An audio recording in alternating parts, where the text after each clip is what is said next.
भक्ति, भाव और अपंत्व के रंगों से सराबोर परिक्रमा मार्ग स्थित मैत्री घर विधवा आश्रम में रविवार को फूलों की होली का भव्य आयोजन किया गया। समाज की मुख्य धारा से दूर संघर्षमय जीवन व्यतीत कर रही सैकड़ों विधवा माताओं के चेहरे उस वक्त खिल उठे जब उन पर टनों फूलों की वर्षा की गई।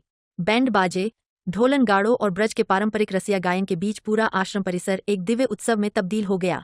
उत्सव का शुभारंभ संस्था के संस्थापक लेफ्टिनेंट जनरल भूपेंद्र सिंह और संस्थापिका बिन्नी सिंह ने माताओं के चरण स्पर्श कर और उनके साथ फूलों की होली खेलकर किया। इस भावुक क्षण में जनरल सिंह ने कहा कि इन माताओं के जीवन में मुस्कान लाना ही मैत्री घर का परम लक्ष्य है। ढोलन गाड़ों की थाप और बिरज की चौपाइयों ने वातावरण को पूरी तरह आनंदमय बना दिया। सबसे विशेष और भावनात्मक आकर्षण 105 वर्षीय रेणुमा और 95 वर्षीय शांति कपूर की उपस्थिति रही। अवस्था की बाधाओं को पार कर इन बुजुर्ग माताओं ने न केवल होली का आनंद लिया बल्कि इस भव्य आयोजन की जीवंत गवाह भी बनी। फूलों की सुगंध के बीच कई माताएं भाव विभोर होकर थिरकती नजर आईं। मैत्री घर द्वारा आयोजित सांस्कृतिक कार्यक्रमों में ब्रज की पारंपरिक होली का स्वरूप देखने को मिला। फूलों की होली के साथ साथ भजनों और रसिया गायन ने उपस्थित श्रद्धालुओं और अतिथियों को मंत्रमुग्ध कर दिया। आज ये विधवा माताओं के साथ होली मनाई गई है, किस तरह कार्यक्रम आयोजित किया गया? सबसे पहले तो मैं मथुरा वासी, वृंदावन वासी सबको बहुत बहुत मुबारक देना चाहूंगी। होली हर साल आती है, इस साल भी आई है और बहुत हर्ष के साथ आई है। हमारी माताओं के साथ तो होली खेलने का आनंद अलग है, बिकॉज इतना यहाँ पे आपको प्रेम मिलता है और ये सब माताएं अब अपने ही रंग में ढल के, ठाकुर जी के रंग में ढल के होली मनाती है। आज ब्रज में होली है, रसिया सारा पिछले 10 दिन से गाना गा रही है, तो भजन यही चल रहे हैं आजकल हमारे यहाँ। आज ब्रज में होली है, रसिया, इसके बाद बोलने की मेरे को जरूरत ही नहीं। जहाँ एक तरफ समाज में देखा जाता है कि विधवा माताओं को एक दूसरी नजर से देखते हैं, उनको रंगों से हर तरह से उनको परहेज करते हैं, आपके द्वारा जो होली का आयोजित किया जा रहा है तो क्या संदेश देना चाहेंगे? कि हमारे को किसी के साथ भेदभाव नहीं करना चाहिए, उनका भी हक है। उनकी मतलब कोई हमारे को ये नहीं कहना चाहिए उनके कारण उनके पति का देहांत हुआ था तो वो कुछ बना नहीं सकती है कोई पर, सब बनाने का उनका भी हक है, उनको जीने का हक है।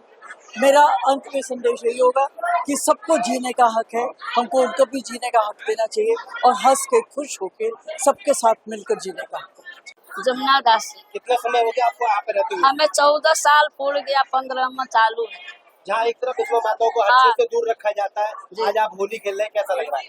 आज जब से आई थी आश्रम में तब से हम होली खेल रही हूँ, आनंद मना रही हूँ।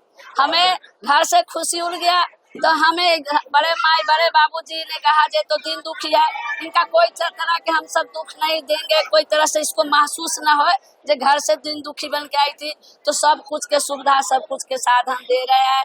होली साल में बरसा रहे हैं, ये नहीं सोचती जरे हमें उनका लिए तो बच्चा है, हमें तो हमें खुशी आनंद दे रही है। विधवा समझ के नहीं, अब हम माँ के आगू में विधवा तो नहीं है, सिरवा है और ठाकुर जी राधा रानी का दरबार है। ऐसे लोगों के लिए क्या संदेश देंगे जो पति के जाने के बाद उनको बिल्कुल ही अलग कर देते हैं, हर तरह से उनको जो है समाज से निष्कासित कर देते हैं, ऐसे लोगों के लिए क्या कहेंगे? क्या कहेंगे, वो तो जगत पति साथ लग गया, असंसारिक पति तो सभी के आता है जाता है, संसारिक पति तो नस्वान है, आज जगत पति जगदीश्वर के कर लिया, तब ऐसे बड़ा और क्या है राधा रानी के दरबार में ठाकुर जी सब।